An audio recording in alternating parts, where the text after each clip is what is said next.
evening and welcome to this edition of News Leader. Today is Tuesday, June the 14th, 2022. I'm Andrew Todd. In tonight's news, with Motlow dual enrollment, some students graduate from Motlow with an associate degree before they even graduate high school. Bonnaroo is knocking on the door.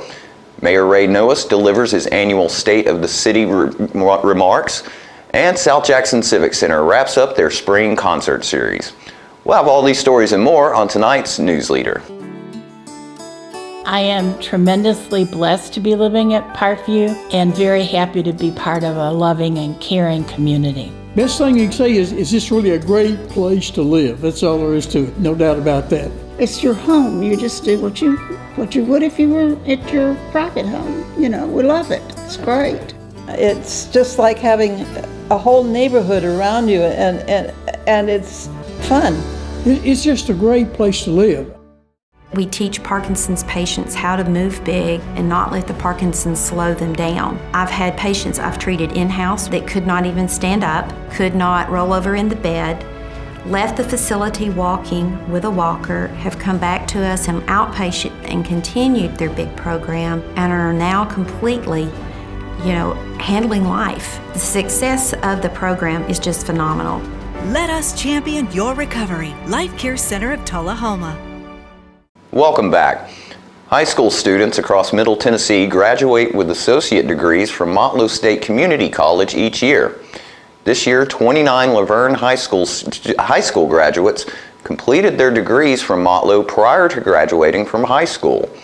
Some are headed to the military, one to Tuskegee University, two to the University of Alabama, and several staying in Tennessee to pursue bachelor's degrees from MTSU, UTC, TTU, Lipscomb, and more. Additionally, 3 students graduated from Oakland High School with Associate of Applied Science degrees in Mechatronics, 4 Tellahoma High School students, 3 DeKalb High School students, and 1 Moore County High School student completed their Motlow associate degrees before graduating high school this year thanks to dual enrollment. Eddie Brasher, Dual Enrollment High School Programs Coordinator at Motlow, explained, quote, "Dual enrollment is a fantastic opportunity for high school students. It provides a way to take a class and earn both high school and college credits simultaneously. Dual enrollment allows students to explore topics outside of typical high school offerings and affords them the chance to accumulate college credit at an incredibly discounted rate," end quote. Dual enrollment is essentially college-level courses completed while in high school. Through the dual enrollment program, Motlow specializes in making sure students get a tremendous early college experience. Juniors and seniors in high school can take college-level courses at their high school or a nearby Motlow campus. Their achievement was made possible by completing Motlow's dual enrollment program. Laverne High School has now had more than 100 students earn associate degrees before graduating from high school, and many others who have completed high school with some college credit already under their belt. Benefits of dual enrollment include earning college credits with affordable tuition, saving money by utilizing a dual enrollment grant if eligible, broadening opportunities for academic challenges and expanded course selection, transitioning seamlessly from high school to college, and getting an early start to earning college credits or even a degree. Research indicates that dual enrollment students are more likely to complete college degrees and are more likely to progress to advanced degrees. Brasher added, quote, "Parents and students can count on our department, whether a student takes one online class or is on campus full-time earning their associate degree. We work diligently to ensure we're maintaining academic rigor while supporting our students through high school completion and Motlow graduation," end quote. Additionally, dual enrollment courses are covered by the Dual Enrollment Grant and the Middle College Scholarship, so many students complete their associate degrees debt-free. For high school students seeking college credit without earning a degree, students are allowed 5 free classes from the state through the grant. Viewers can find out more about why Motlow is a leader in dual enrollment in Tennessee at motlow.edu and searching dual enrollment. And we'll be right back. after these messages. Macarthur Manor Assisted Living is passionate about creating better experiences for our Manchester seniors. Our residents describe us in a few words. Welcoming. When you walk through the doors at Macarthur Manor, we'll treat you like family. Caring. Through high standards of personalized care, we help residents live life to its fullest. Engaging. With a wide range of life-enriching activities, there is something for everyone at Macarthur Manor. With our residents and staff now vaccinated, call us today to schedule your safe and personalized tour. We tend to lose our motivation when we have something that's chronic, but you've got to do what you can early on as you can.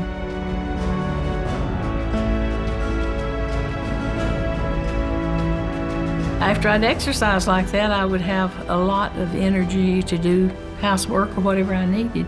Well, I would recommend it highly to anyone at any degree of Parkinson. Let us champion your recovery. Life Care Center of Tellahoma. Welcome back. And while Bonnaroo officially begins on Thursday, organizers have decided to let attendees start arriving as early as 8 o'clock this morning for general admission camping. The festival is no longer allowed to use the temporary interstate exit that has been used since the second Bonnaroo because other festivals were requesting the same exemption based on Bonnaroo's exemption, so now no one is allowed the privilege. The staggered arrival days are expected to help with arrival traffic, and with ticket sales being estimated at around 50,000 sold, about half the number of the last several Bonnaroos, things shouldn't be too backed up around the area. To entertain and feed the early arrivals, there are several karaoke events and food trucks staged in the areas where the early birds will camp. At last night's Tellahoma Board of Mayor and Alderman meeting, Mayor Ray Noes read his annual State of the City report. Here we have part one of his presentation. This is my annual State of the City and Budget Address. So, to the Board of Mayor and Alderman and citizens of Tellahoma, I submit that the city of Tellahoma is in excellent condition and a wonderful place to live, work, and raise a family. So this is my opportunity to discuss the economic condition of our city and address some of the achievements that have shaped our community during the past year. Tellahoma's diverse economy and our strong entrepreneurial sector, quality of life, they all ensure that we continue to attract both private and public investments. In fact, in 2021, the Heartland Ford Foundation ranked Tellahoma-Manchester micropolitan area 7th overall nationally. Polycon Corporation, an independent economic research firm which specializes in analyzing local and state economies, ranked our local area as number 56 out of 543 micropolitan areas in the U.S. In Tennessee, only Sevierville ranked higher. During FY 2021, the city issued 112 new business licenses. Tellahoma's Planning Commission was busy during 2021, addressing 16 rezoning applications, 4 zoning ordinance subdivision regulation amendments, and a total of 41 subdivision applications, creating 316 new lots on 220 acres. Approximately 60 new homes were constructed. So as an indication of the city's steady progress during FY 22, that's July 21 through June 30th, 2022, the city has issued 124 new business licenses. The Planning Commission during FY 2022 has issued 4 rezoning applications, 4 zoning and subdivision regulation amendments, and 38 subdivision applications. That's created 261 new lots on 211 acres. And remember, the year's not over yet, so this does not include the June numbers. So as in FY 21, approximately 60 new homes were constructed. So it's exciting to see new sidewalks being constructed and still more in the pending budget. It's also exciting to see the city catching up on much needed street repaving. To actually see the repaving of Cedar Lane being started within 2 weeks after final funding approval was most welcome. Other large capital projects included partnering with Tellahoma Utilities Authority to replace and upgrade downtown traffic lights. And we'll continue to make ADA transition plan improvements across the city. As in addition to regular roadway paving and repairs, the city anticipates completing the repairs on Wagner Street. The new addition at Fire Station Number 2 is almost finished, and renovation will soon begin on the Boss Historic Building. That's the Red Cross building. After re-roofing the CD stamps and replacing the HVAC units, the gym walls have been repaired, and the flooring will now be replaced this year.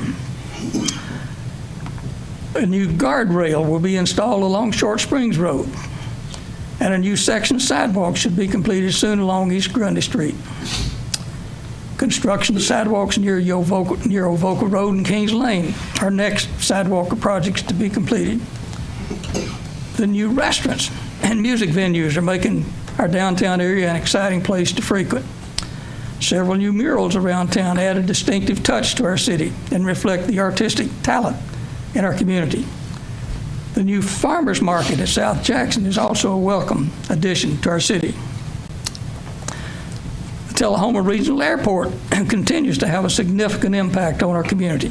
Fuel sales 2021 were over 221,000 gallons. That was compared to an all-time high of just over 255 gallons in 2019. However, due to an increasing price for fuel sales are projected to be down to around 190,000 gallons in 2022. Last year, the Tennessee Department of Transportation completed a year-long statewide aviation impact study reporting that Tellahoma Airport had a $21 million impact on our area. So I'm very happy to see the economic impact the airport contributes to our city, and I look forward to the airport attracting some more aviation-related new businesses at the 100-acre airport business park. So last year saw the addition of a major new facility at the airport, is Williamson Aviation. Owner Michael Williamson has invested over $1 million in the restoration of a World War II hangar, where he does precision machining for the military, aircraft refurbishment, and flight training. In recognition of Tellahoma's history of supporting our nation's military since the days of Camp Forrest to today's Arnold Air Force Base, our city has received the prestigious recognition as a great American defense community. Our city is committed to improving the lives of airmen, their families, veterans, the Guard and Reserve members, as well as the AEDC employees. Tellahoma will continue to build on our heritage as an aerospace center of excellence. In addition to focusing on aviation and the aerospace initiative, the AEDC will also pursue retail, medical information technology, entrepreneurial and tourism development. Tellahoma continues to be a vital retail hub in our area. The city has a partnership with Retail Strategies since 2013. During that partnership, 425 jobs have been created. There's been a $73 million increment in annual retail sales and a $1.4 million annual increase in sales tax. The new Highway 55 restaurant on North Jackson is finally open, and the fashion anchor Marshall's at Northgate is expected to open in the late summer. And we'll be right back with the conclusion of Mayor Noes' report after these messages. It's not invoice. It's not MSRP. It's not Christmas Day, although it may feel like it. It's the lowest prices in Middle Tennessee, period. Get to Stan McNabb Chrysler Dodge Jeep Ram or Stan McNabb Chevrolet Buick GMC Cadillac before these prices are gone forever. The individuals with dementia, those with Parkinson's, those that have maybe mobility issues, need caregivers. Well, those caregivers are 24 hours a day at home, and they never get a rest. And if they have to go to work, they're kind of out of luck. So that's why Trinity came into existence 25 years ago, to allow the caregivers to have a safe center where they could put their loved ones, know they would be well cared for, stimulated, fed good nutritious meals, have activities to their level, and then the caregiver can stop by and pick them up and go on home and have some continuity into their life. Welcome back. We now bring you the conclusion of Tellahoma Mayor Ray Noes' State of the City address. Some goals for the city this year include the adoption of a 5-year capital plan that will incorporate the results of the recently completed Think Tellahoma 2040 comp plan with available ARPA funding and planned debt issuance as a strategic roadmap. The creation of Tellahoma's comprehensive development plan was the highlight of FY 2022, labeled Think Tellahoma. This plan is truly the Tellahoma Citizens Plan, as over 1,100 survey responses by citizens were received and considered. The plan has been thoroughly scrutinized by a steering committee, presented to the public for comments, and is now ready for presentation to the Planning Commission for their consideration and acceptance before submitting to the Board of Mayor and Aldermen for adoption. Using the comprehensive plan as a guidebook of citizens and community needs, our city leaders and staff can make informed decisions affecting transportation, housing, jobs, schools, parks, and the overall use of lands and investment in public infrastructure from now through the year 2040. Through the development of Think Tellahoma 2040 plan, which was arguably the most critical project of FY22, we've been able to foresee the growth that is just on the horizon for Tellahoma. As we prepare for the new homes and businesses that'll be moving into Tellahoma over the next 5 to 10 years, I'm eager to begin work on the top priority projects identified in the 2040 plan. Over the next 12 to 24 months, I'm most looking forward to those projects that address infrastructure needs and long-awaited capital projects through the use of the American Rescue Plan funding. Our community will be busy with new developments, including a new 4-story hotel expected to soon begin construction, and several other new retailers and restaurants are coming to the area. Funding has been approved to implement the community's vision for a more attractive and cohesive look along North Jackson Street. Investments in this commercial area of Tellahoma are investments in those industry areas that were the hardest hit during the past 2 years. Also, we know that we'll get tremendous return on the investment by upgrading the look of the most visible and highest traffic corridor in our city. I've heard from many citizens who are most excited for our new sections of sidewalks, improvements to our downtown, and projects that will improve Wagner Park, Johnson Lane Sports Complex, and the grounds around South Jackson Civic Center. We've also set aside approximately $1.2 million for stormwater projects. These investments in the city drainage system will be less visible, but no less important for the future of Tellahoma. Over the last 3 years, this board has doubled the budget for annual paving compared to the last 3 years. Keeping this new trend, the city this year is budgeting $450,000 for annual street paving and repairs. Expenditure challenges addressed in the building the 2023 budget include addressing the 8.5% annual increase in the consumer price index, which includes a 18.3% increase in the price of gas. In addition to the rapidly rising cost of gas, departments have faced increases in building and operating supplies, as well as shortages and long delivery delays. Funding priorities include continuing to provide competitive wages and benefits to retain and recruit employees, as well as allowing sufficient operating funds to compensate for rising costs. For this reason, the FY23 budget includes a 5% cost of living adjustment for employees and a 20% increase proposed for gas and fuel purchase and an annual base paving budget of $450,000.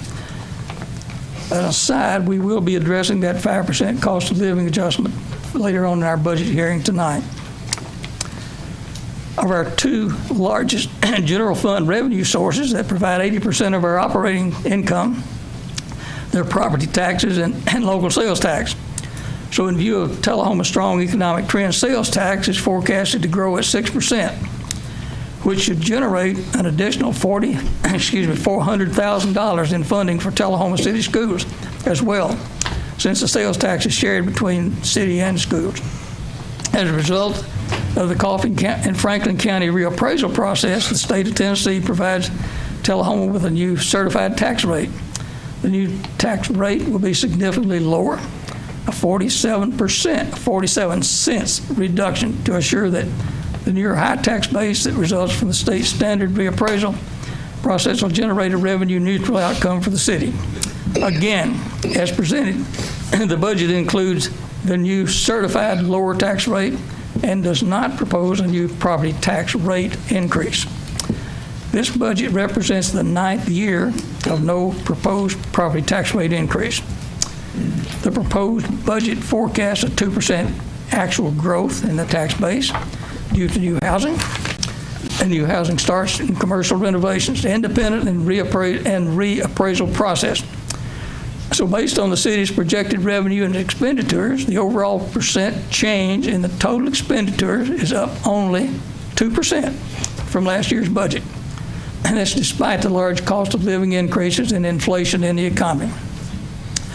So in light of addressing these larger economic factors, this annual budget as proposed is focusing around achieving 3 priorities. First, responding to the significant rise in the cost of living.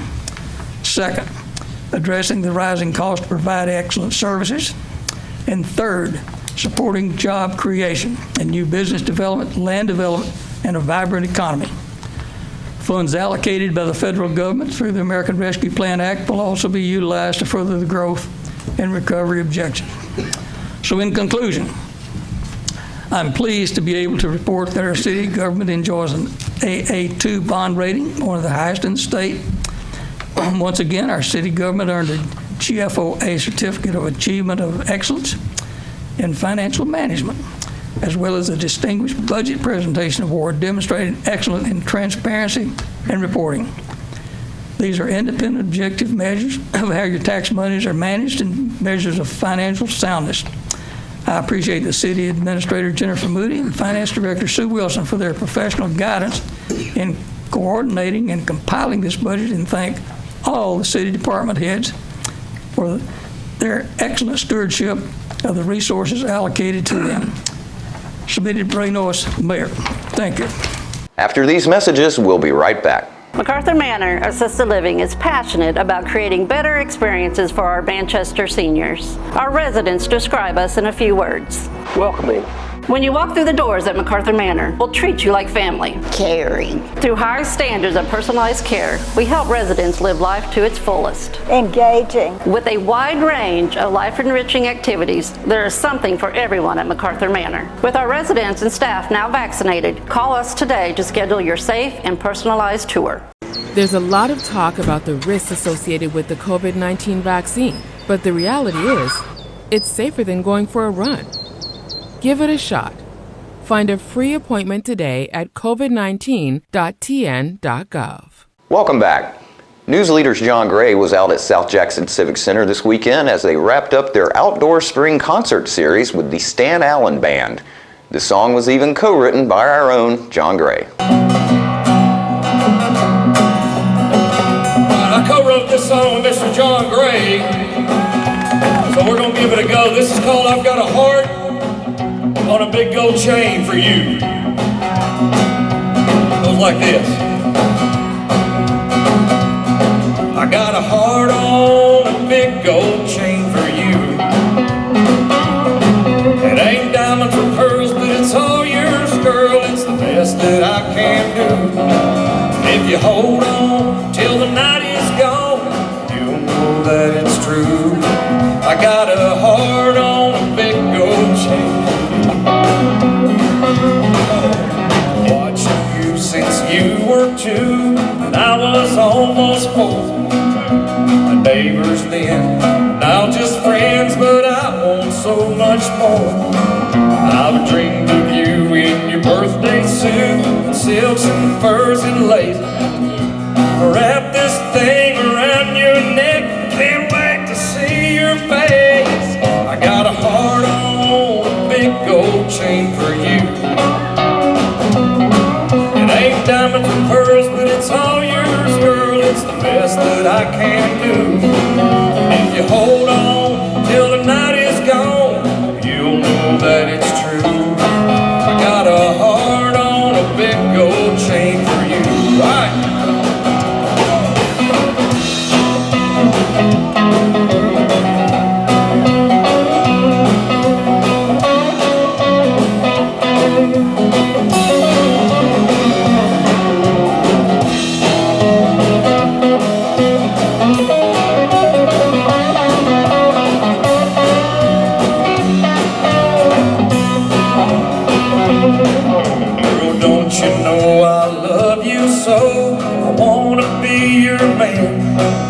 something here in my pocket, dear, that'll help you understand. I got a heart on a big gold chain for you. It ain't diamonds and pearls, but it's all yours, girl. It's the best that I can do. And if you hold on till the night is gone, you'll know that it's true. I got a heart on a big gold chain for you. I got a heart on a big gold chain for you.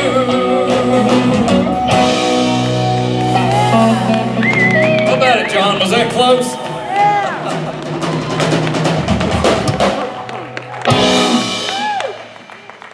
And don't forget to tune in to this week's Living Show tonight at 6:30 p.m., Thursday morning at 9 a.m., and Thursday, Friday, and Saturday evenings at 6:30 p.m. This week's guests include Royce and Jamie, who will stop by to remind everyone about Tellahoma's Juneteenth celebration happening this weekend. It's time for more police pointers, and we'll highlight Flag Day. All that and more on this week's Living. And stay with us, we'll have your weather forecast right after these messages.